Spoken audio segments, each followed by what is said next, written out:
अस्सलाम वालेकुम नाज़रीन, मैं हूं अरसलान खोकर। आप देख रहे हैं प्रोग्राम प्ले फील्ड। कल पहला T20 मैच था। पहली बार पाकिस्तान पिंक किट में यानी पिंक जर्सी में खेल रहा था। ब्रेस्ट कैंसर और उसको सपोर्ट करने के लिए इस कलर का इस्तेमाल किया गया। इससे पहले रिबन का इस्तेमाल करता था पाकिस्तान, अब पूरी पिंक किट का इस्तेमाल किया गया, जो कि खुद में एक बड़ा अच्छा मैसेज पूरी दुनिया को इसकी अवेयरनेस के हवाले से दिया गया। और साथ ही साथ मीडिया बॉक्स में भी तमाम सहाफ़ियों ने पिंक रिबन पहनकर यकजहती का इजहार किया। टीम के साथ भी, इस दिन की मुनासबत के साथ भी, इसकी अवेयरनेस कैंपेन का हिस्सा भी बने, तो बड़ा अच्छा लगा ये चीज़। लेकिन जो सबसे बुरी चीज़ लगी, 55 रन से पाकिस्तान पहला ही T20 हार गया। यानी आप तसलसल देखिए हार का।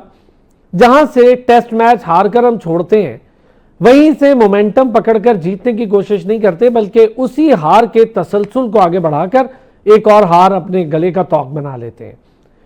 बाबर आजम को दोबारा मौका मिला T20 में खेलने का। 9 रन उनके रहते थे, उन्हें रिकॉर्ड तोड़ना था। फिर उन्होंने दोबारा से ज़ीरो किया और शाहिद आफरीदी के ज़ीरो के आसपास पहुंचकर उन्होंने ये नापसंदीदा रिकॉर्ड भी कर लिया।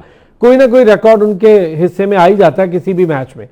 लेकिन इस पर तो हम बात करेंगे। बड़ा मसला ये है कि क्या रिजवान और बाबर आजम, इन दोनों की कप्तानी जाने की बड़ी वजह जुए की कंपनीज की तशहीर ना करना था?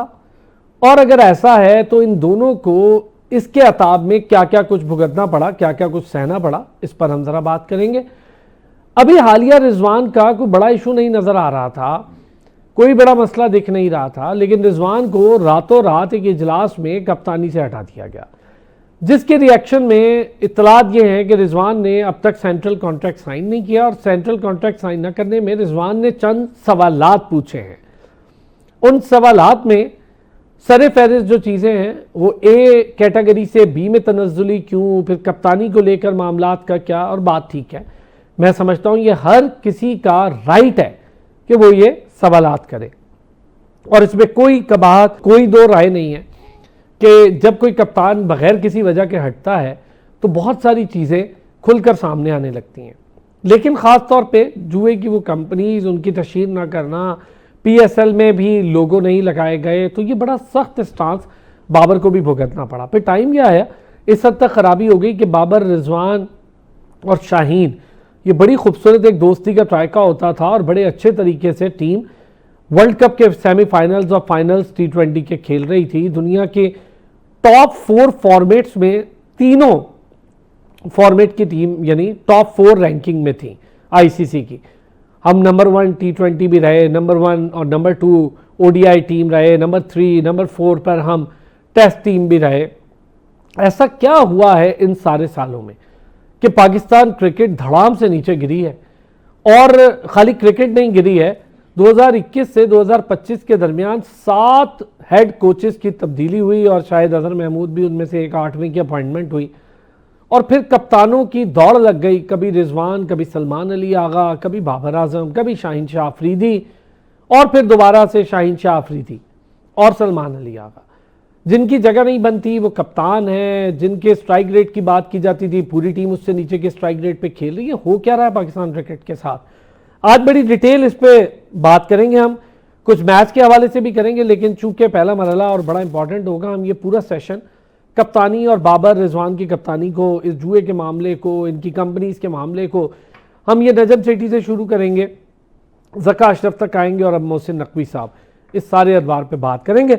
हमारे साथ अरफा फिरोज ज़की मौजूद है, साथ ही साथ ज़िशान नादिर महसूद ने हमें ज्वाइन किया है। Arfa Firoz Zaki senior sports journalist हैं। ज़िशान नादिर साहब बड़े शानदार साबिक फर्स्ट क्लास क्रिकेटर भी हैं, क्रिकेट एक्सपर्ट भी हैं, रीजनल कोच, सिलेक्टर और मैनेजर के तौर पे बहुत काम कर रहे हैं। और मुश्तबा हसन ने भी हमें ज्वाइन किया है, मुश्तबा स्पोर्ट्स जर्नलिस्ट ने। बहुत शुक्रिया जी तीनों हजरात का। अरफा, इससे पहले कि मैं मैच, बाकी मामलात, सिलेक्शन, ये सब कुछ हम करेंगे, लेकिन ये बताएं, जो बड़ी तेज़ी से सवालात उठ रहे हैं, 2 चीज़ें हैं। पहली चीज़, जुए की कंपनीज की तशहीर ना करना, ये जुर्म बन गया बाबर और रिजवान का, या वजह कुछ और है इनकी कप्तानी के जाने की और इनकी तनज़्ज़ुली की? दूसरा, रिजवान ने काफ़ी सवालात उठाए हैं सेंट्रल कॉन्ट्रैक्ट ना लेने की वजह से, एक नई बहस चल निकली है, तो ज़रा क्लैरिटी दें क्या मामला चल रहा है। देखिए अरसलान, ये मामला जो है वो नया नहीं है। जुए की कंपनियों का जो मामला है ये सबसे पहले पाकिस्तान सुपर लीग में आया था। थोड़ा सा इस पे ब्रीफ करने की जरूरत ये है कि ये आम जो शायकीन क्रिकेट हैं या आम लोग हैं उनको इस तरह से मालूम नहीं होगा कि आखिर ये ऑनलाइन जुए की कंपनी आखिर है क्या। इन्होंने जो शुरू किया था एंट्री करना पाकिस्तान सुपर लीग में सरोगेट बेटिंग कंपनी की तरह से इन्होंने किया था। सरोगेट बेटिंग कंपनीज का मतलब ये है कि ये जो ऑनलाइन जुए की कंपनियां थी इन्होंने अपना नाम तब्दील करके ये पाकिस्तान सुपर लीग में इन्होंने एंट्री मारी थी और अपना नाम इन्होंने, चूंकि आखिर में बेट होता है बीईटी, उसको इन्होंने बैट कर दिया था। तो इस तरह से मुख्तलिफ कंपनियों ने जो है वो तकरीबन 4 फ्रेंचाइज को स्पॉन्सर किया था। तब तो खिलाड़ियों को मालूम नहीं था कि आखिर है क्या, इसको जो है वो क्या स्पॉन्सर, ये कौन सी कंपनी का स्पॉन्सर है। लेकिन जब ये खिलाड़ियों को मालूम हुआ तो सबसे पहले मोहम्मद रिजवान और बाबर आजम वो खिलाड़ी थे जिन्होंने इस पर आवाज उठाई और बाकायदा तौर पर मोहम्मद रिजवान ने इस पर फतवा भी हासिल किया था। और फिर ये मामला पहुंचा था इस्लामाबाद की जब मैं बात करूं तो मैं हुकूमत की बात करूं, निगरान वज़ीर आज़म, उनसे जो है वो इस मामले पर बातचीत हुई थी, उनके सामने ये इस बात को नोटिस लाने की जो है दरख्वास्त की गई थी। और फिर उसके बाद जो तब की हुकूमत थी उन्होंने फैसला किया था कि सरोगेट बेटिंग कंपनीज को मुकम्मल तौर पर जो वो बैन कर दिया जाएगा। पाकिस्तान में किसी भी टीवी पर इसकी तशहीर नहीं की जाएगी, पाकिस्तान सुपर लीग में पाकिस्तान क्रिकेट टीम के किसी भी मैच में इसकी तशहीर नहीं की जाएगी। और तब से चूंकि फ्रेंचाइजेस, 4 फ्रेंचाइजेस को जो इन्होंने माली तौर पे स्पॉन्सर किया हुआ था, पाकिस्तान क्रिकेट बोर्ड को स्पॉन्सर किया था। और कहा, जहां मैं एक मिसाल आपको देता हूं कि जहां 1 करोड़ की स्पॉन्सरशिप होती है वहां 5 करोड़ की स्पॉन्सरशिप इन ऑनलाइन जुए की कंपनियों ने की थी। तो इतना बड़ा फायदा था। तो जाहिर सी बात है इन खिलाड़ियों से जो है वो खुश नहीं थे। मोहम्मद रिजवान को तो बाकायदा तौर पर धमकी भी दी गई थी कि अगर आप इसका लॉगो नहीं लगाएंगे तो आपको फिर इस पे जो है वो लाखों डॉलर का जुर्माना भी जो है वो अदा करना ओके, पड़ेगा। अच्छा अरफा, अरफा मुझे जस्ट एक माजरत के साथ एक छोटे से ब्रेक पे जाना है, वापस आऊंगा आपसे शुरू करूंगा यही बात कि रिजवान को इस हद तक थ्रेट किया गया कि अगर आप ये सब नहीं करेंगे तो आप पे जुर्माना आयद होगा। यानी अगर आप बैटिंग कंपनीज की प्रमोशन नहीं करेंगे, लोगोज यूज नहीं करेंगे। मैं ब्रेक लेता हूं, वापस आता हूं, इस पर जरा मजीद बात करते हैं। फिर खुश आमदेद जी। अरफा प्लीज कंटिन्यू कीजिएगा, बड़ी इंपॉर्टेंट बात है ये। देखिए अरसलान, जब ये मामला जो है वो मोहम्मद रिजवान ने इस मामले को सबसे पहले जो उठाया था, बाबर आजम भी जो वो साथ थे और बाकायदा तौर पे मोहम्मद रिजवान को धमकी भी दी गई थी, $1 मिलियन की। इनको कहा गया था कि आप पर जुर्माना जो वायद किया जाएगा। और मखसूस फ्रेंचाइज के तब ये एक मैनेजर थे जिन्होंने इनको धमकी दी थी। लेकिन मोहम्मद रिजवान ने कहा था ठीक है जी, मेरे पास इसके हवाले से फतवा भी है, मेरा दीन इसकी इजाजत देता नहीं है, तो इस वजह से मैं इसको तो प्रमोट नहीं करूंगा। और उन्होंने फिर इस पर जो वो स्टिकर भी लगाया था। तब से मामला जो वो पहली बार पाकिस्तान क्रिकेट बोर्ड को भी ये बात बुरी लगी थी, जो करता धरता है उनको भी बात बुरी लगी थी, फ्रेंचाइजेस थी उनको भी बात बुरी लगी थी, क्योंकि अब मुकम्मल तौर पे पाबंदी लग गई थी इस मामले पर। उसके बाद ना तो पाकिस्तान क्रिकेट टीम में के किसी मैच में ऑनलाइन जुए कंपनियों की जो है वो इश्तिहार इसका लगाया गया, ना ही पाकिस्तान सुपर लीग की किसी फ्रेंचाइज को जो है वो स्पॉन्सरशिप मिली। तब से इन दोनों आप प्लेयर्स को देख ले, 2023 के बाद से इनको टारगेट किया गया, आहिस्ता आहिस्ता इनको टारगेट किया गया। Knowingly at the same time Pakistan के कुछ साबिक क्रिकेटर्स भी थे जिन्होंने इस ऑनलाइन जुए कंपनी को जो है वो प्रमोट किया था, इनके ब्रांड एम्बेसडर बने थे, करोड़ों की डील इनके साथ हुई थी। हमने नहीं सीखा जस्टिस कयूम रिपोर्ट से, हमने नहीं सीखा 2010 की जो स्पॉट फिक्सिंग का स्कैंडल हुआ था, लेकिन इन साबिक क्रिकेटर्स ने उसको जो प्रमोट किया। उनके बिलबोर्ड्स भी मुख्तलिफ शहरों पे लगे गए थे, लेकिन उन पर जो है वो कभी किसी ने बात नहीं की। उनको अब भी जो लेजेंडरी क्रिकेटर का जो स्टेटस दिया गया, लेकिन बात जब होती है तो मोहम्मद रिजवान और बाबर आजम पर होती है। और मैं आपको मिसाल ये देता हूं कि ये बात कितनी पीक अप इख्तियार कर गई है कि मोहम्मद रिजवान का दौरान प्रैक्टिस, दौरान मैच नमाज पढ़ना पसंद नहीं है। मोहम्मद रिजवान का जो है वो ऑनलाइन जुए कंपनियों के हवाले से बात करना लोगों को पसंद नहीं है। मोहम्मद रिजवान का स्ट्रेट जो एक बात होती है, सीधी सादी सिलेक्शन कमेटी के सामने सवाल रखना, वो भी पसंद नहीं है। मोहम्मद रिजवान का व्हाट्सएप ग्रुप में नमाजों के औकात डालना जिसमें तमाम खिलाड़ी जिससे मुस्तफीद होते हैं, वो बात करता धरताओं को पसंद नहीं है। तो अब ये मुझे अजीब सी बात लग रही है कि यार आपने एक दीन के हवाले से जो एक स्टैंड लिया गया था, एक खिलाड़ी ने लिया, उस पर उसको जो है वो निशाना बनाया जा रहा है। और ये कौन से लिबरल लोग हैं, ये कौन से ऐसे ब्रॉड माइंडेड लोग हैं जिन्हें अपनी दीन की फिक्र नहीं है, अपनी जो कमर्शियलिज्म है और जो पैसा है उसकी फिक्र है। उन्हें कोई परवाह नहीं है कि ऑनलाइन जुए की कंपनी के जरिए हम लोग बस पैसा ले, पैसा हमें मिल जाए, पाकिस्तान क्रिकेट को पैसा मिल जाए, चाहे बैटिंग का पैसा हो, व्हाइट पैसा हो, ब्लैक पैसा हो, कोई उन्हें परवाह नहीं है। लेकिन उसके एवज उसकी जो सजा दी जा रही है वो बाबर आजम और मोहम्मद रिजवान को दी जा रही है। और हमने देखा कि T20 से इनको निकाला गया, वनडे से इनको निकाला गया, और अब आप लिख रहे हैं सरान कि मोहम्मद रिजवान को अक्रॉस ऑल 3 फॉर्मेट से निकालने का जो प्लान बना लिया गया। अच्छा, बड़ी डिटेल और आपने पूरा समराइज बड़ा अच्छा किया अरफा। एक चीज सिर्फ शॉर्टली बताएं ताकि मैं फिर आगे अपने पैनल से भी सेम चीज पूछूं, ये किस चेयरमैन के दौर में ज्यादा काम शुरू हुआ था? देखिए, ये एक तो हमारी ये बदकिस्मती है कि हमें मालूम नहीं होता ये कौन से चेयरमैन के साथ कौन सा किस कंपनी ने क्या कॉन्ट्रैक्ट किया है। बैक डेज में अगर आप जाएं तो नजम सेठी भी थे, ज़क्का अशरफ भी थे, उनके दौर में ये मामला सबसे पहले जो वो आया था। लेकिन अब चेयरमैन को हम कह नहीं सकते क्योंकि वो दौर इस तरह का था। रमीज राजा साहब रमीज राजा का भी थोड़ा सा आप जो वो दौर उसमें इंक्लूड कर ले, लेकिन ये ज़क्का अशरफ और नजम सेठी के दौर में ज्यादा आया था। लेकिन हम चेयरमैन को कुछ कह नहीं सकते। उसकी वजह यह है कि जो चेयरमैन एक तो 6-6 महीने के लिए आते थे, दूसरा ये कि चेयरमैन क्या जो है वो अपनी एक राय देंगे, ये क्या उसमें अपना इनिशिएटिव देंगे, जो उनको ब्रीफ किया जाता है एडवाइजर्स की तरफ से, उसी को ही वो सामने मीडिया के सामने जो बात करते थे। यानी पाकिस्तान क्रिकेट बोर्ड और उसके एडवाइजर्स इंपॉर्टेंटली हम उन पर ज्यादा फोकस करें, चूंकि ये जो डायरेक्टर्स हैं, जो फरिश्ते हैं पाकिस्तान क्रिकेट बोर्ड के, उन पर थोड़ा सा फोकस करते हैं। अच्छा, इससे पहले कि मैं ये आगे बढ़ूं, ये इंपॉर्टेंट बात है और बड़ी डिटेल अरफा ने बताई। मुस्तफा इसमें कोई इंक्लूड करना चाहेंगे? ये तो बड़ा अजीब बात नहीं हो जाती कि आपका वाकई देखिए सारे सवाल पूछ रहे हैं कि रिजवान को रातों रात हटाने की वजह क्या थी, और सलमान अली आगा ने ऐसा क्या सुर्ख आपके पर लगा के हमें दिखा दी है। आप जरा बैटिंग देख लें, आप कैप्टनसी परफॉर्मेंस देख लें, कल भी देख लें। देखिए, अरफा ने तो इसको बड़ा ज़बरदस्त समराइज़ कर दिया पूरे इस सिनेरियो को, और इसमें अब मज़ीद कुछ ऐड करना मेरे ख्याल से बाकी नहीं बचा। लेकिन यहाँ पे ये मैं बताता चलूँ, जैसे उन्होंने बताया कि अब टेस्ट टीम से भी उनको दूर किया जा रहा है, तो ज़रा ये भी कह रहे हैं कि मोहम्मद रिजवान जो है ख़ुद से रिटायरमेंट का भी सोच रहे हैं। कहीं ना कहीं ये बात चल रही है कि मोहम्मद रिजवान हो सकता है, क्योंकि अगर उनको टेस्ट टीम से भी ड्रॉप किया गया तो फिर उनका कहाँ खेलेंगे। वो डोमेस्टिक तो वो खेलते हैं, लेकिन फिर मेरे ख्याल से लीग्स पे वो फोकस करेंगे, क्योंकि ठीक है उनका बिग बैश भी खेल रहे हैं, बिग बैश भी खेल रहे हैं, तो अब लीग को प्रेफर करेंगे, क्योंकि पाकिस्तान जैसे वो डिजर्व करता था रिजवान, उसको वो इज्जत नहीं दी जा रही है, उसको वो मकाम नहीं दिया जा रहा बतौर साबिक कप्तान। ठीक है, अच्छा प्लेयर था, उसने आपको मैचेस भी जितवाए हैं और एक वक्त में आपका ओनली ऑप्शन रह चुका है। ऐसा नहीं है कि आपके पास उसके बैकअप था आपके पास। जब आपका कामरान अकमल गया, उसके बाद मोहम्मद रिजवान है, काफ़ी बीच में चेंजेस आती रही, लेकिन ये वो सरफराज के बाद तो ओनली ऑप्शन, सरफराज के बाद ओनली ऑप्शन यही था। उसके बाद आपके पास बैकअप नहीं था। उस मौके पर ये एक प्लेयर आया, फिर बतौर ओपनर खेला, 5वें 6वें नंबर पे भी खेला, तकरीबन सब पोजीशन पे खेला। उस वक्त जब आपको ज़रूरत थी पाकिस्तान टीम को, ये प्लेयर आपके काम आया। फिर आप इसने इंडिया को वाइड जो हमने वर्ल्ड कप में मैच रहा है, उसमें ये ओपनर बैट्समैन के तौर पर खेला बाबर आजम के साथ। तो कहीं ना कहीं मेरे ख्याल से रिजवान और बाबर आजम के साथ ज्यादती ज़रूर है इसमें पूरे सिनेरियो को अगर देखा जाए। फिर बाबर आजम को अभी T20 में ले आए हैं उस वक्त पे जब बाबर आजम अभी मुकम्मल फॉर्म में नहीं आया। टेस्ट मैच में हमने देखा, ठीक है, अच्छे शॉट्स खेल रहा है, लेकिन अभी तक उसकी वो मुकम्मल तौर पर एतमाद नहीं आया, नज़र नहीं आ रहा था।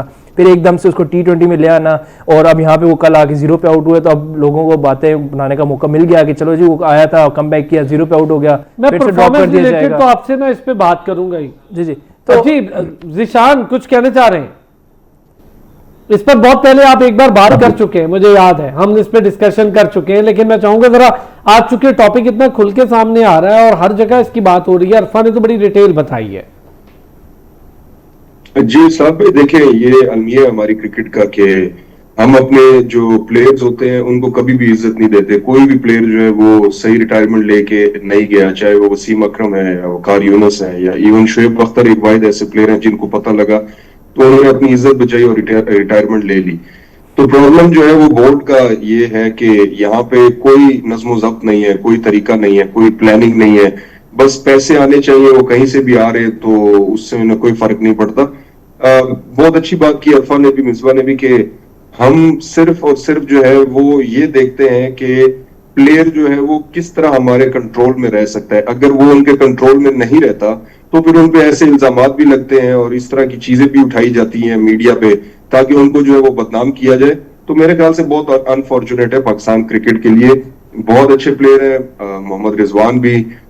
जब हम क्रिकेट बिल्कुल छोड़ रहे थे उस वक्त ये नए नए जो है वो डोमेस्टिक सर्किट में आए तो मेरी बड़ी अच्छी गपशप थी, अभी तो काफी अरसे से मुलाकात नहीं हुई। तो बहुत ही एक नाइस और अच्छा बच्चा है वो, और कोशिश यही करता है कि यार वो दीन के जितने करीब रहे तो वो अच्छा है। थोड़ी सी मैं अरफा से इख्तिलाफ करूंगा एक बात पे कि अगर व्हाट्सएप ग्रुप में वो नमाजों की और ये टाइमिंग बता रहे हैं तो मेरा इस पे इख्तिलाफ इसलिए है कि ये हम क्रिकेट खेल रहे हैं, कोई तबलीग का वो तो है नहीं। क्योंकि अगर वो उन्होंने करनी है तो वो फिर रिटायरमेंट ले और वो करें। अगर क्रिकेट का ग्रुप है तो उसमें क्रिकेट की ही बात होनी चाहिए। अगर आपने दीन की या कोई और बात करनी है, आप दूसरा ग्रुप बना लें। इस पे यहाँ तक मेरा इख्तिलाफ है। लेकिन बाकी वो नमाज पढ़ते हैं या इस तरह की, जैसे हम वो तो सबको राइट है, वो अपना प्रैक्टिस करें, रिलीजन प्रैक्टिस करें, तो बहुत अच्छी बात है, राइट है, बिल्कुल सही कहा आपने। बिल्कुल वो आप करें, आप बिल्कुल करें, आप तबलीग भी करें, लेकिन अगर किसी को अच्छा, लेकिन अगर मैं ज़िशान आपसे एक चीज पूछूं, चूंकि आप खुद क्रिकेटर भी हैं, चीजों के बड़े करीब हैं, क्या वाकई में ये दुरुस्त हम समझ लें कि यही जो जुए की कंपनीज, इनकी तशहीर बहुत लंबे अरसे से, कि मामला नीचे की तरफ दबा हुआ है, बात हो रही है लेकिन शेडो टॉक्स हो रही हैं, लेकिन क्या वाकई ये नजला गिरा है बाबर और रिजवान पे आपके नजदीक? देखिए, मुझे कोई मालूमात तो इस हवाले से नहीं है, इंफॉर्मेशन नहीं है मेरे पास, लेकिन अगर आप देखें तो जितनी भी टीम्स हैं, छोटी लीग्स हैं या बड़ी लीग्स हैं या कोई भी इंटरनेशनल जो टीम्स हैं, सबके पास इस वक्त जो है वो ये लोगो चल रहा है। एक वाहिद पाकिस्तान की टीम है जिसमें ये अभी तक जो है वो रिस्ट्रेन कर रहे हैं और इस चीज को नहीं आने दे रहे। तो डेफिनेटली मुझे भी ऐसा ही लगता है कि ये प्रॉब्लम हो सकती है। बाकी सिर्फ इसी वजह से उनको हटाया है, इसके बारे में तो मैं कंफर्म नहीं कह सकता। वो आप लोग साफी हैं, आप उसको कुरेद के निकालें। अच्छा, अब आते हैं जरा एक चीज और है, अरफा, क्या किस हद तक दुरुस्त है ये बात, क्या सच है कि रिजवान सेंट्रल कॉन्ट्रैक्ट पे साइन करने से इनकारी है? कुछ सवालात हैं, कुछ मुतालिबात हैं, इस पर उन्होंने पाकिस्तान क्रिकेट बोर्ड से बात की है? देखिए अरसलान, मोहम्मद रिजवान बिल्कुल सेंट्रल कॉन्ट्रैक्ट पर साइन करने पर राजी हैं। उनके कोई शराइत नहीं है, उनके कोई इसमें मुतालबात नहीं है। हाँ, उन्होंने कुछ सवालात रखे हैं पाकिस्तान क्रिकेट बोर्ड के सामने, क्योंकि रिसेंटली अभी सेंट्रल कॉन्ट्रैक्ट्स में तकरीबन तमाम ही खिलाड़ियों की जो तनज़्ज़ुली हुई थी, उन्होंने सवाल रखा है पाकिस्तान क्रिकेट बोर्ड के सामने कि आपने किस बेसिस पर ये ए से बी कैटेगरी में मुझे डिमोट किया है, आपकी ट्रांसपेरेंसी जो है वो क्या है, आप परफॉर्मेंस को आप लोगों ने क्राइटेरिया बनाया है। मैं आपसे ये नहीं कह रहा कि आपने मुझे कप्तानी से हटाया तो मुझे आपने डिमोट कर दिया, कप्तानी के हवाले से मैं आपसे कुछ नहीं पूछ रहा, लेकिन जो आपका सेंट्रल कॉन्ट्रैक्ट बनाने का जो तरीकेकार है वो काइंडली मुझे बता दें। इससे पहले ये कभी भी नहीं हुआ, किसी भी खिलाड़ी ने आज तक पाकिस्तान क्रिकेट बोर्ड से नहीं पूछा, लेकिन ये ममनू भी नहीं है, ऐसा कहीं कॉन्स्टिट्यूशन में नहीं लिखा पाकिस्तान क्रिकेट बोर्ड के आप खिलाड़ी जो वो नहीं पूछ सकता, क्योंकि सेंट्रल कॉन्ट्रैक्ट साइन करने से पहले, कोई भी कॉन्ट्रैक्ट साइन करने से पहले, ये साइन करने वाले की एक उसके पास इख्तियार होता है कि वो पूछे आपने कौन से क्लॉजेस इसमें रखे हैं, आपने किस तरह के क्लॉजेस इसमें रखे। देखिए, ये तो प्राइमरी ह्यूमन राइट्स भी है ना अरफा, ये तो प्राइमरी ह्यूमन राइट्स भी है ना आपके, आप अपने ह्यूमन राइट्स को भी तो प्रैक्टिस करते हैं ना, ये आपकी जॉब रिलेटेड है तो आप जाहिर है एम्प्लॉयमेंट राइट्स भी होते हैं, आदमी देखता है चीजों को। लेकिन क्या वाकई जो एक स्पेकुलेशन हो रही है वो दुरुस्त है कि वो साइन नहीं करना चाहते? वो ये तो बहुत ज्यादा बात चल निकली है। देखिए, झूठा प्रोपेगेंडा है, एक के बाद एक झूठा प्रोपेगेंडा सामने आ रहा है। कभी उन पर जो है वो ये बात की जाती है कि ये बहुत ज्यादा जो है वो अपनी राय जो है वो थोपना चाहते हैं सिलेक्शन कमेटी पर, ये खिलाड़ियों पर बहुत ज्यादा इन्फ्लुएंस करते हैं, ये अपने एजेंट के जो साथ मुंसलिक खिलाड़ी हैं उनको टीम में लाने के हवाले से जो बात करते हैं। अब ये नया प्रोपेगेंडा किया गया कि जी मोहम्मद रिजवान जो है वो सेंट्रल कॉन्ट्रैक्ट पर साइन नहीं करना चाह रहे, वो सिर्फ सवालात उन्होंने उठाए हैं, उन्होंने ऐसा बिल्कुल नहीं कहा कि वो साइन नहीं करना चाह रहे। ये सिर्फ एक झूठा प्रोपेगेंडा है, एक नई अफवाह उड़ाने की कोशिश की जा रही है। और आपको ये डॉट्स अगर आप सारे जोड़ें तो मामला यही है कि मोहम्मद रिजवान को किसी ना किसी तरह पाकिस्तान क्रिकेट टीम का जो सर्किट है उससे बाहर करना है। ये जो बाबर और रिजवान की जोड़ी थी, ये भी मैं आपको बता दूं, बाबर को इंक्लूड सिर्फ इस वजह से किया गया है कि एक तो मीडिया प्रेशर था, और दूसरा जो मोहम्मद रिजवान को इन्होंने कप्तानी से हटाया है उसका जो इनको बैकलैश मिल रहा था, उसको सिर्फ न्यूट्रलाइज करने के लिए बाबर आजम को T20 में रखा, वरना नीयत इनकी कोई नहीं थी। आप अगर उठा के देख लें दोनों के स्टैट्स, ज्यादा तो मोहम्मद रिजवान डिजर्व करते हैं T20 में वापसी करना। क्यों? क्योंकि एक तो मोहम्मद हारिस ने परफॉर्मेंस नहीं दी, आप किस तरह से छलांग लगाकर आप उस्मान खान पे चले गए, उस्मान खान ने क्या तीर मारे हैं डोमेस्टिक क्रिकेट में। सेकेंडली, बाबर आजम ने क्या खेला है अभी रिसेंट पास में डोमेस्टिक क्रिकेट, वो तो सिर्फ प्रैक्टिस कैंप उन्होंने ज्वाइन किया था। मोहम्मद रिजवान को आप देखें तो कैरेबियन प्रीमियर लीग उन्होंने खेली है, 2 सेंचुरियां उन्होंने बनाई है, 135-140 का स्ट्राइक रेट उसमें रहा है। मोहम्मद रिजवान ने फर्स्ट क्लास एक मैच खेला और एक वाइड फर्स्ट क्लास मैच में उन्होंने सेंचुरी स्कोर की है। क्लब क्रिकेट वो जो अभी जब ये खत्म हुई है टेस्ट सीरीज, उसके बाद डायरेक्टली वो अभी क्लब क्रिकेट में चले गए अपने शमा क्रिकेट क्लब में, तो वो तो अपना सारा प्रोसेस जो है वो पूरा कर रहे हैं। लेकिन ये जो डॉट्स अगर आप जोड़े तो ये सिर्फ एक तरह से उनको साइडलाइन करना है पूरे सर्किट से। और आप ये लिखवा के देख लें कि जब ये सिलेक्शन कमेटी जब तक हेड कोच माइक हिसन है, मोहम्मद रिजवान को अक्रॉस ऑल 3 फॉर्मेट्स बाहर करने की पूरी कोशिश की जाए। माइक हैसन क्यों? अच्छा, मैं इस पे आपसे बड़ी डिटेल बात करूंगा, ऐसा क्यों और माइक हैसन से रिलेटेड क्यों है ये चीजें?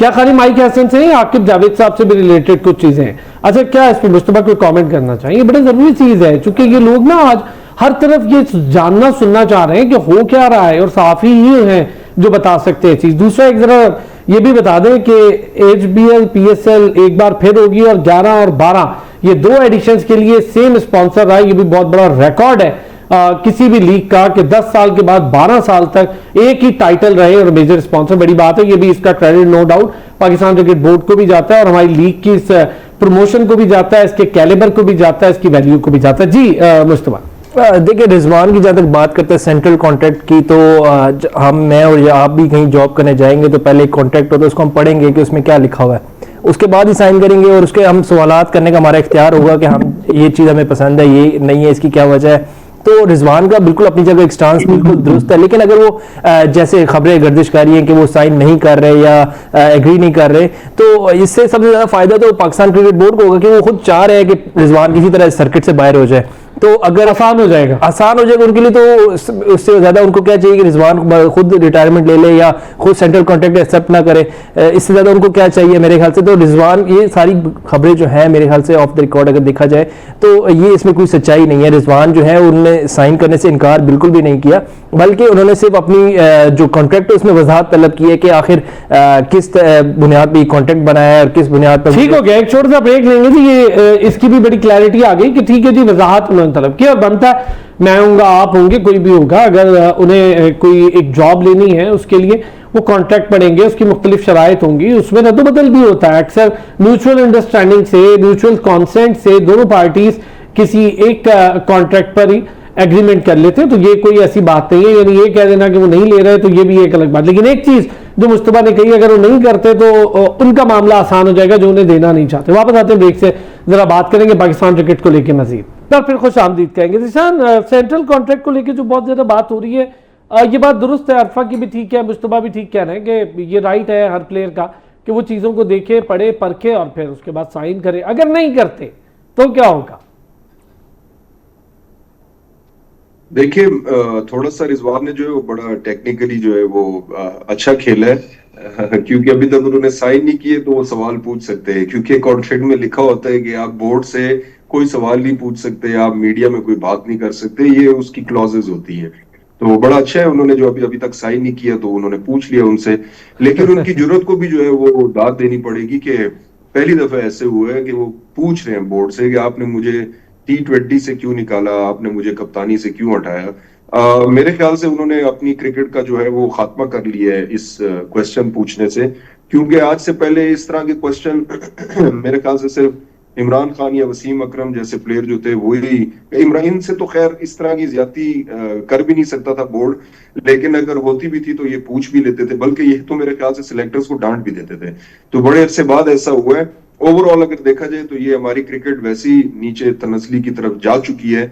मैं तो कहता हूं कि इसका जनाजा निकल चुका है और अभी बदबूदार हुआ है, दफनाने के लिए कोई है नहीं कि इसको कहां दफनाया जाए। तो बाकी ये कि क्रिकेट की बातें, बाबर आजम को आपने जैसे हीरो से जीरो बनाया है तो वो आपके सामने है। मतलब दुनिया के जो बड़े बड़े क्रिकेटर्स हैं जो खेल चुके हैं वो इस बात पे हैरान है, परेशान है कि एक वर्ल्ड क्लास प्लेयर है, क्योंकि देखिए क्रिकेट है, क्रिकेट मुझे अपने हमसाए मुल्क के प्लेयर भी बहुत अच्छे लगते हैं, जिसमें रोहित ने 100 की, विराट ने 74 किया, मुझे बहुत अच्छा लगा क्योंकि वो दोनों स्कोर नहीं कर रहे थे, और जैसे उनके साथ अभी ज्यादती हो रही है वो भी मुझे अच्छा नहीं लग रहा। इसी तरह कोई भी प्लेयर जो होता है, जो अच्छा प्लेयर होता है, तो दुनिया के जो बड़े अच्छे प्लेयर होते हैं जैसे माइकल थर्टन है, नासिर हुसैन है, वो भी इस बात पे बात कर रहे हैं कि आप लोग कर क्या रहे हो, मतलब ये बोर्ड कैसे आप चला रहे हो, आप इतने अच्छे 2 प्लेयर हैं जिन्होंने आपको इतनी सीरीज जिताई है, आपको इंग्लैंड और इंडिया के खिलाफ 10-10 विकेटों से उन्होंने जो है वो T20 जिताए हुए हैं, और आपने वो हाल कर दिया उनका, ये सबकी समझ से बालातर है। मैं इसके बारे में सिर्फ यही कह सकता हूं कि इस वक्त जो बाबुओं का बोर्ड चल रहा है, बाबुओं का मिसाल जो ब्यूरोक्रेट चला रहे हैं बोर्ड, अगर उनको इतनी समझ होती तो हमारी क्रिकेट सही चल रही होती। और जो मुजायका केस सबसे अच्छी बात हुई कि टेस्ट मैच हारने के अगले दिन जो है वो शान मसूद साहब को डायरेक्टर इंटरनेशनल क्रिकेट बना दिया है। अगर उनकी डिग्री इसकी वजह से और अंग्रेजी की वजह से आपने करना है तो फिर अब्दुल रऊफ बहुत पढ़े लिखे क्रिकेटर है जी, एमफिल किया हुआ है उन्होंने, स्पोर्ट्स डिप्लोमेसी में मुख्तलिफ चीजों में बहुत पढ़े लिखे हैं, ऐसे बहुत सारे लोग हैं। जी, आपने बिल्कुल मेरे मुंह से बात छीन ली, मैं उनका नाम लेने ही वाला था। उन्होंने 3 मास्टर्स किए हुए, एक एमफिल जो है उन्होंने किया हुआ है स्पोर्ट्स साइंसेज में, फिर लम्ब से उन्होंने जो है वो डिप्लोमा किया हुआ है बायोमैकेनिक्स में। आप उनको ये वाली पोजीशन नहीं देते, लेकिन उनको किसी ना किसी कैपेसिटी में तो आप साथ रखें। एक पढ़ा लिखा बंदा जो होता है उसका एक विजन होता है, और साथ में वो 600 फर्स्ट क्लास आउट उन्होंने किए हुए।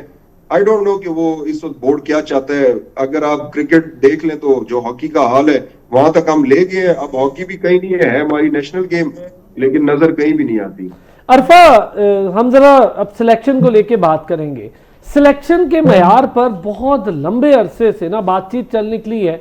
जब हम मुसलसल हर सीरीज में कोई नया बंदा इंट्रोड्यूस करा, नए से मुराद को 10 साल भी खेल कर बाहर गया हो तो कमबैक करा देते हैं, फिर हम उन लड़कों को भी चांस दे रहे हैं जो डोमेस्टिक में खेल रहे थे लेकिन शायद वो टॉपर ना हो लेकिन वो खेल रहे थे। हुरैरा को गायब करते हैं, कभी वापस नहीं आता। हसीबुल्लाह को बेंच करा देते हैं, मैच नहीं देते।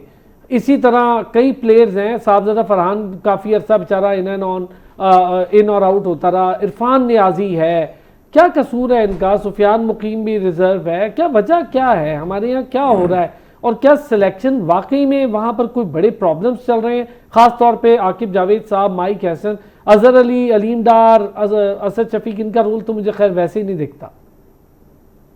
देखिए, सिलेक्शन कमेटी पर आज तक जो है किसी ने कोई सवाल नहीं उठाया। क्रिकेटर को उड़ाना बड़ा आसान है, चेयरमैन को उड़ाना बड़ा आसान है, कोच को उड़ाना बड़ा आसान है। बड़ा आसान है हम लोगों के लिए। हम लोग कप्तान को कहते हैं रिजाइन कर दो, चेयरमैन को कहते हैं रिजाइन कर दो, कोच को कहते हैं रिजाइन कर दो।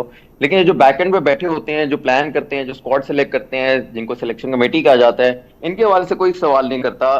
चैंपियंस ट्रॉफी में जो डिजास्टर हुआ था, उसके बाद एशिया कप में जो डिजास्टर हुआ, उसके बाद वेस्ट इंडीज में जो डिजास्टर हुआ, क्या आज तक टिल डेट आज तक सिलेक्शन कमेटी का कोई एक रुकन आकर उसने प्रेस कॉन्फ्रेंस की है कि हमने इस खिलाड़ी को सिलेक्ट किया था, इस खिलाड़ी को हमने सिलेक्ट क्यों नहीं किया? आज तक इस तरह का सामना जो है वो सिलेक्टर्स ने नहीं किया। कौन करते हैं? चेयरमैन करते हैं, कोचेस करते हैं, या कप्तान करते हैं, या खिलाड़ी करते हैं। लेकिन बैक एंड पे जो प्लान करने वाले होते हैं उनकी अकाउंटेबिलिटी और उनकी सर्जरी नहीं होती। मुझे लगता है कि सिलेक्शन कमेटी की सर्जरी जो है वो सबसे ज्यादा करने की इस टाइम जरूरत है। क्योंकि अगर हम इवन कि अगर आप लोग सिलेक्शन कमेटी भी कह रहे हो ना, मैं ये समझता हूँ कि सिलेक्शन कमेटी भी कहना जो दुरुस्त नहीं है। एक ऑल इन ऑल जो है वो फर्द हैं जो सारे मामलात करते हैं, उन्हीं की तरफ से इवन के स्क्वाड तो छोड़े, उनकी तरफ से ही प्लेइंग 11 भी जो बनाकर दी जाती है। और यही वजह है कि मोहम्मद रिजवान ने सवाल उठाया था, कि जो पहली बार सवाल उठाया था चैंपियंस ट्रॉफी के वक्त के, आप जो ये टीम मुझे दे रहे हैं, स्क्वाड दे रहे हैं, ये अकॉर्डिंग टू कंडीशंस नहीं है, मुझे इसमें कुछ स्पेशलिस्ट स्पिनर्स चाहिए। अच्छा, मोहम्मद रिजवान ने ये कहा था अरफा? बिल्कुल ये कहा था। और सिलेक्शन कमेटी की तरफ तब से उस वक्त ये कहा गया, जवाब दिया कि जी ये आपका डोमेन नहीं है। डोमेन इसलिए नहीं है क्योंकि उससे पहले ही इन्होंने जो कप्तान का एक वोट होता था कि जो हाँ जी, वो तो खत्म हो गया था ना, वो वापस ले लिया गया था। और इसी वजह से सिलेक्शन कमेटी ने फिर कहा था कि आपको डोमेन नहीं, आप इससे बात ना करें। यही बात लेकर मोहम्मद रिजवान फिर गए थे खिलाड़ियों के पास, खिलाड़ियों से पूछा था कि ये सिचुएशन अब जो मैं चाहता हूं टीम वो मुझे नहीं दी गई। लेकिन तब के प्लेयर्स जो सीनियर प्लेयर्स थे, जिसमें बाबर शाहीन, सलमान, ये सारे इंक्लूड थे, इनसे जब पूछा गया तो इन्होंने ये कहा कि आप इस टाइम बेस्ट चॉइस है कप्तानी की, आप रिजाइन करने के हवाले से ना सोचें, आपके साथ हम लोग खड़े हैं, आपके पीछे हम लोग खड़े हैं, जो हमें टीम दे दी है हम उसके अकॉर्डिंग जो वो चलते हैं। लेकिन अनफॉर्चुनेट था, चूंकि कंडीशंस अकॉर्डिंग नहीं थी तो हमने उसके अकॉर्डिंग सेलेक्ट नहीं किया। इस वजह से पाकिस्तान बुरी तरह डिजास्टर का शिकार हुआ। और ये मुझे अब लगता है जो सिनेरियो बन रहा था, ये जानबूझकर मोहम्मद रिजवान को इस तरह का खराब किस्म का स्पॉट दिया था, अकॉर्डिंग टू कंडीशंस नहीं दिया गया था, ताकि ये खुद जो है इनकी क्रिकेट भी खराब हो, इनकी कप्तानी भी खराब हो। और अब मुझे ये भी लग रहा है कि मोहम्मद रिजवान ने बहुत ज्यादा गलती की थी कि उन्होंने कप्तानी कबूल की थी, क्योंकि उनको इस्तेमाल किया गया, उनको जो है वो एक तरह से बैक फायर उन पर हो, उन पर जो है वो उंगलियां जो है लोग आवाज उठाएं, उन पर उंगलियां उठाएं। इसी वजह से उनको जो है खराब नियत के तहत उनको कप्तानी दी गई थी, जिसकी वजह से वो ट्रैप का जो है वो शिकार हो गए। अच्छा, मैं बहरहाल थोड़ा सा इससे एक चीज़ आगे बढ़ के भी बात करूंगा। चले, जब आप कभी परेशानी में अताब में होते हैं, अभी जिक्र कर दिया ज़िशान ने भी कि दो बड़े प्लेयर्स हैं, भारत में भी यही हो रहा है, कप्तानी से, लेकिन वो स्कोर कर रहे हैं, वो अपने बल्ले से जवाब दे रहे हैं। हमारे यहाँ इसका बिल्कुल उलट सिनेरियो है। मैं थोड़ा सा इस पर बात ज़रूर करूँगा क्योंकि ये भी एक रियलिटी है, बड़ी बेटर रियलिटी है। मुस्तफा, बाबर आजम के बारे में अब्दुल रऊफ से मेरी अपनी भी बात बड़ी डिटेल हो रही थी, तो उन्होंने जो बात कही वो बाद में ट्वीट भी की। मैं इसको इंडोर्स करता हूँ, उन्होंने मुझे कहा भी था ये बात, और बिल्कुल ठीक है। उन्होंने कहा एक बहुत क्वालिटी प्लेयर था, हमने कंफ्यूज कर दिया है उसको बहुत सारी चीज़ों में, एक उसकी जिम्मेदारियों में, दूसरा उसको प्रॉब्लम्स में डाल के, तीसरा बहुत सारे लोगों के साथ मसले मसाइल में डाल के, चौथा उसकी कप्तानी और खेल को कंफ्यूज कर। उसने कहा सब कुछ तो वो कर रहा था जब कप्तान था, तो जब कप्तानी से हटाना था तो एक तरीके से हटाते और आराम आराम के साथ आप उसे समझा के उसकी कंसल्टेशन करके उसको मैदान में उतारते। अब बाबर स्कोर नहीं कर रहा तो सलमान अली आगा भी नहीं कर रहा। हसन नवाज कल बड़ा पैथेटिक मैंने देखा जी, आउट हुआ है, लेकिन नजला बाबर पे। सबसे पहले जब हम बात करते सिलेक्टर्स की, तो मेरा एक मशवरा है पीसीबी को, अब पता नहीं कैसा उसको देखते हैं। मशवरा ये है कि आप फॉरेन कोच की जगह आप सिलेक्टर जो है उसको फॉरेनर रख लें, उसका जिसका इंटरेस्ट ना हो, डोमेस्टिक में इंटरेस्ट ना हो, जिसका अपना पर्सनल खिलाड़ियों से इंटरेस्ट ना हो। जब आप सिलेक्टर फॉरेनर सिलेक्टर रखेंगे बजाय कि आप कोच बेशक आप लोकल रख लें, लेकिन जो सिलेक्टर है वो अगर आप बाहर का रखते हैं उससे क्या फ़ायदा होगा कि उसमें आपको पता लगेगा कि डोमेस्टिक में किसी का इन्फ्लुएंस नहीं है। इंटरनेशनल क्रिकेट में जो उसको फॉरेन प्लेयर होता है, जो फॉरेन कोच होगा या सिलेक्टर होगा, उसको ये पता होगा ये प्लेयर परफॉर्म कर रहा है, ये प्लेयर इसको टीम में होना चाहिए, इसको बाहर होना चाहिए। हमारे सिलेक्टर्स क्या करते हैं जी, पसंद नापसंद आ जाती है, उसमें 100 चीज़ें ऐसी होती हैं। अब सलमान अली आगे मिसाल आपके सामने है, जीरो परफॉर्मेंस, बतौर कप्तान वो टीम में है। हसन जैसे अभी अपने बात आपने तो सवाल पूछा था, आपसे नाराज हो गए थे। सवाल में तो वो मुझे परसों भी मुझे बता रहे थे अपनी प्रेस कॉन्फ्रेंस में कि मुझे आपका हार्श क्वेश्चन अभी तक याद है, तो वो उनको भूलेंगे कब जब वो परफॉर्म करेंगे। जब परफॉर्म नहीं करेंगे तो वो सवाल तो उनके ज़हन में कटकता रहेगा कि आखिर वो दिन कब आएगा जब मैं साफी को ये सवाल का जवाब दूंगा। तो उनकी सिलेक्शन पे मुश्तबा, अभी अरफा भी बात कर रहे थे जिशान, में आप चाहूंगा जरा सिलेक्शन पे हम बात लाजमी करें। अब बाबर आजम को पहले सवाल ये था कि आपने ड्रॉप किया तो वजूहत उस वक्त नहीं पता थी, बहुत सारे लोगों को स्ट्राइक रेट बता के किया था।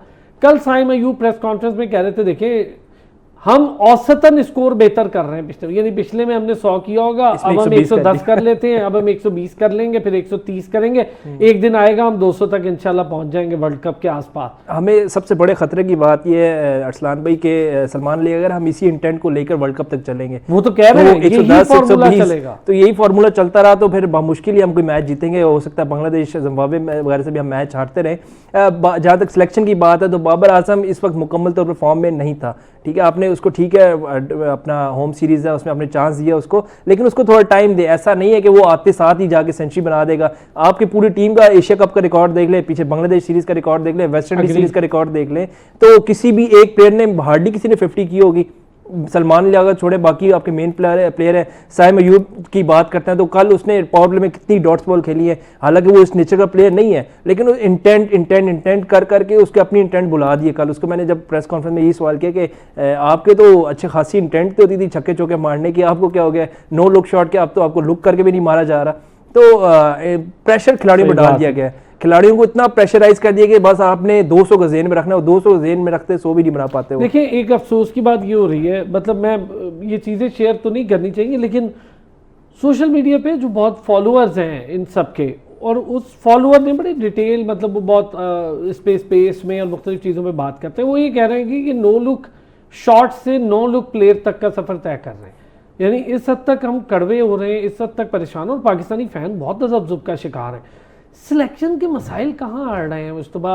आकिब जावेद साहब का इशू है, कोच का इशू है, या फिर तीसरी शख्सियत वहाब रियाज साहब का मामला? देखिए कोच का तो माइक एसन को तो रोल सिर्फ कोचिंग किया है, उसमें भी उससे काफ़ी ज़्यादा इंटरफेरेंस है। ऐसा नहीं है कि लेकिन वो तो खुश नजर आते हैं, खुश नज़र आएंगे, कॉन्ट्रैक्ट जब तक है वो खुश नज़र आएंगे, जब कॉन्ट्रैक्ट के बाद सामने आएंगे कि अब खबरें ये भी है, अंदरूनी कहानी खबर ये भी है कि हो सकता है माइक एसन भी पाकिस्तान टीम को छोड़ के जा सकते हैं, क्योंकि जिस तरह के हालात बन रहे हैं इस तरह का एक और कोच आएगा, फॉरेनर कोच जो होता है इस तरह के हालात में काम नहीं कर सकता। और माइक एसन की बात उनकी बातों से, उनके रवैये से वाज़े नज़र आ रही है कि उनको काम नहीं करने दिया जा रहा। सिलेक्शन कमेटी में आकिब जावेद का रोल तो आपको पता है कि वो अगर चाहेंगे तो बाबर कल बैटिंग पे भी आएगा, नंबर 1 डाउन आएगा, ओपनर आएगा, वो उनकी मर्जी है। इसी तरह वहाब रियाज की आपने बात की तो ये पॉलिटिकल इन्फ्लुएंस बहुत है वहाब रियाज की तरफ से। इसके अलावा फ़हीम अशरफ की अगर हम बात करते हैं, जैसे उसका पॉलिटिकल उसकी परफॉर्मेंस देख लें, ठीक है, एशिया कप में थोड़ी निस्बतन बेहतर परफॉर्मेंस है, लेकिन पिछले एक लेकिन अरसे से ऐसी चलती नहीं आ थी रही ना है। कि आप उन्हें एक अरसे से अगर देखा जाए पिछले 4-5 साल से वो टीम का हिस्सा है, सालों हो गए लेकिन सर। मैच विनिंग परफॉर्मेंस नहीं है। लेकिन पॉलिटिकल इन्फ्लुएंस इतना ज्यादा है सिलेक्शन में कि आपके मेन प्लेयर्स बाहर होते हैं और आपके जो नकारा प्लेयर है वो टीम का हिस्सा है। तो इसमें बिल्कुल दो राय नहीं है कि सिलेक्शन में बिल्कुल पॉलिटिकल इन्फ्लुएंस। हुसैन तलत की किसी को समझ नहीं आ रही मुश्तबा। हुसैन तलत ऐसे 10 कई साल हो player गए हैं। उन्हें पीएसएल खेलते हुए, शुरू से खेले आ रहे हैं, लेकिन उनके कमबैक्स कई बार हुए, कई बार वो फ्लॉप। एक उन्होंने बांग्लादेश के खिलाफ वो स्लो एक इनिंग थी, मैं और आप याद है यहाँ बैठ के बात कर रहे थे कि आज खेल दी है, कल जब अच्छी टीम आएगी वो जब तेज खेलना पड़ेगा तो वहीं उस गुब्बारे से हवा निकल गई। सेम इन एशिया कप जब पाकिस्तान श्रीलंका बांग्लादेश के खिलाफ मैच खेला था तो हार रहा था, वहाँ पे आके उसने थोड़ा निस्बत श्रीलंका के खिलाफ मैच था गालिबन अच्छा खेला, और उसके बाद जब इंडिया के खिलाफ मैच हो तो वो अपनी रूटीन में वापस आ गए। हुसैन तलत ये जो प्लेयर है ये डोमेस्टिक सर्किट के प्लेयर है, ये पीएसएल के हद तक तो बेहतरीन है। मैं एक वक्त में समझता था साहबजादा फरहान भी ऐसे ही है, लेकिन साहबजादा फरहान ने अपने आप को प्रूव किया। एशिया कप में हम गए तो इंडिया के खिलाफ अच्छी बैटिंग की, ठीक है, इम्प्रोवाइजेशन का अमल है उसमें उसने नजर आ रहा है कि वो अच्छे प्लेयर। अच्छा ये ब्रेक और फिर लास्ट सेशन हम करेंगे। अब अगले T20 में क्या होना है जी, कौन किसी को मौका मिल रहा है नए को? उस्मान तारिक को मौका मिलेगा या उस्मान तारिक बाहर से बैठ के मैच देखता रहेगा और फिर वो ड्रॉप ही हो जाएगा, जैसे कई प्लेयर बेंच पे आए और बेंच से ड्रॉप हो गए। बेंच स्ट्रेंथ क्या होती है ये साउथ अफ्रीका ने बताया इस मैच में। बड़े बड़े players Rabada including Markram, Klaasen, ये सारे लोग मौजूद नहीं थे, फिर भी वो मैच आपके हाथ से लेके चले गए। इसको कहते हैं बेंच स्ट्रेंथ। वापस आते हैं ब्रेक। एक बार फिर खुशामदीद कहेंगे आपको। अरफा सिलेक्शन पे बात कर रहे थे, लेकिन उससे ज्यादा बड़ा मसला पड़ गया कि अगला मैच, अगला T20 और बेंच स्ट्रेंथ। हम बेंच स्ट्रेंथ जो देखते हैं या कहते हैं वो होती है जो साउथ अफ्रीका ने शो किया कि जिन टीमों की होमवर्क पूरा होता है, जिन टीमों का स्ट्रक्चर स्ट्रांग होता है, जो टीम्स डोमेस्टिक पर, टैलेंट पर, अंडर 19 ए पर अलग अलग काम करती हैं, वो साउथ अफ्रीका जैसी होती है। जैसे बोमा जैसा टॉप कैप्टन जिसने आईसीसी का पहले किसी इवेंट का मजा चखवाया जीत कर साउथ अफ्रीका को, उसको उन्होंने ए टीम के साथ भेज दिया और उन्होंने कहा कि आप रिकवर हो रहे हैं इंजरी से तो आप जरा ए के साथ जाएं, अपनी फॉर्म बहाल करें, ना कि उन्होंने डायरेक्ट टीम में डाल दिया। देखिए फिलहाल हेड कोच माइक हेसन को हम जब बात करते हैं ना, तो पहले हमने ये देखना है कि इनका जो वो बैकग्राउंड था क्या, इन्होंने अपने कैरियर में कौन से ऐसे तीर मारे हैं कि पाकिस्तान क्रिकेट इनको एक तरह से मसीहा के तौर पे पोर्ट्रे कर रहा है कि जो ये एक अपना ख्वाहिश का इजहार करते हैं, जो ये अपना प्लान लाते हैं उसको एग्जीक्यूट किया जा रहा है। मुझे तो अभी तक पाकिस्तान क्रिकेट टीम की जो व्हाइट बॉल में मुझे समझ नहीं आ रही कि आखिर किस तरफ जो है वो पाकिस्तान की व्हाइट बॉल टीम जा रही है। आपने एक सिटिंग T20 कैप्टन को एज ए कैप्टन आपने T20 स्क्वाड से ड्रॉप कर दिया, उसके बाद आपने ओडीआई की कप्तानी से मोहम्मद रिजवान को बाहर कर दिया, बाबर आजम को आप दोबारा वापस लाए, पहले इनको आपने ड्रॉप कर दिया था, आप बाबर आजम को क्यों वापस लाए, आपने उनको क्यों ड्रॉप किया था, इन सवाल के जवाब नहीं है। मोहम्मद हारिस को आप क्यों वापस लाए थे, मोहम्मद हारिस से आपने छलांग लगाकर उस्मान खान पे आप गए, मोहम्मद रिजवान को आपने पीछे नजरअंदाज किया, उस्मान खान पर आप क्यों आए हमें मालूम नहीं है। हसन नवाज जो टॉप ऑर्डर के बैटर हैं उनको आपने जो है वो 6वें 7वें पे 5वें पे खिलाकर उनकी परफॉर्मेंस जो है जो निकलवानी थी वो हम उनसे निकलवा नहीं पाए। फखर जमान जो हमारे मैच विनर हैं उनको आपने एक टूर्नामेंट खिला के आप बाहर कर दिया और कहा जी आप अपनी टेक्निक पे काम करो, फर्स्ट क्लास क्रिकेट खेलो। तो ये चीजें माइक हेसन की हमें समझ नहीं आ रही। माइक हेसन जब से आए हैं एक बात उनकी से मुझे पॉजिटिव नजर आई है कि पाकिस्तान जो है वो तसलसल के साथ जो है वो ऑल आउट होना शुरू हो गया है। पहले तो हम कहते थे ना कि बाबर रिजवान आए हैं वो 16 ओवर खेल लेते हैं, जो नीचे के बैटर हैं उनको मौका नहीं मिलता खेलने का, उनको मिला मौका फिर हमने देख लिया, सबको जो वो मौका मिलता है, सब बैटर्स को मौका मिलता है, सब बैटर आते हैं और ऑल आउट होकर पाकिस्तान चले जाते हैं और पाकिस्तान तो ऐसी हालत में पहुंचे कि 20 ओवर भी पूरे नहीं खेल पाता। तो मुझे ऐसा लग रहा है कि माइक हेसन का जो इस टाइम फोकस है ना वो मोहम्मद रिजवान को तीनों फॉर्मेट से निकलवाने पर है। उनका इस बात पे फोकस नहीं है कि पाकिस्तान क्रिकेट टीम को किस तरह सबने बेहतर करना है। और आप ये लिख कर देखिए ये जो माइक हेसन को तरह से लाया गया, ये भी आप देखिए कि गैरी कर्स्टन जो व्हाइट बॉल हेड कोच थे वो चूंकि उन्होंने मोहम्मद रिजवान को कहा था कि आप जो हमारे कप्तान हो फ्यूचर में आप जो वो कप्तानी करेंगे वर्ल्ड कप तक, इस वजह से चूंकि ये करता धरताओं को पसंद नहीं आई थी तो गैरी कर्स्टन को ओवरनाइट जो उनको बाहर निकाल दिया था और उनको रिजाइन करने को मजबूर कर दिया था और माइक हेसन को इस वजह से लाए थे क्योंकि और कोई ऑप्शन था नहीं। Mike Hesson Pakistan cricket team को इस्लामाबाद यूनाइटेड की तरह ट्रीट कर रहे हैं और ये भी मैं आपको कह दूं ये माइक हेसन ना खुद नहीं ऑपरेट कर रहे, माइक हेसन को पीछे से वो शख्स ऑपरेट कर रहे हैं जो एक तो इस्लामाबाद यूनाइटेड में और अभी हालिया पाकिस्तान क्रिकेट बोर्ड का मुलाजिम भी रहा है। मैं नाम नहीं ले रहा, लेकिन मैं इशारा करूं और आपको समझ भी आ गई होगी कौन बंदा है। तो वो ऑपरेट कर रहा है पाकिस्तान। अभी थोड़ी देर पहले हमने नाम लिया था अरफा, थोड़ी देर पहले मैंने गलती की थी नाम लेने की। और जिस तरह से ट्रीट कर रहे हैं पाकिस्तान क्रिकेट टीम को एज ए इस्लामाबाद यूनाइटेड, या आप देख लें कि इसमें बेहतरी नहीं आनी, इसमें मजीद तनज़ील का शिकार होंगे। अच्छा ये बताएं अरफा, आपकी नजर में अगले मैच में पॉसिबल ऑप्शंस क्या है खिलाए जाने? उस्मान तारिक को मिलने मौका मिलेगा या बेंच से ही हम उन्हें कह देंगे ड्रॉप हो गया?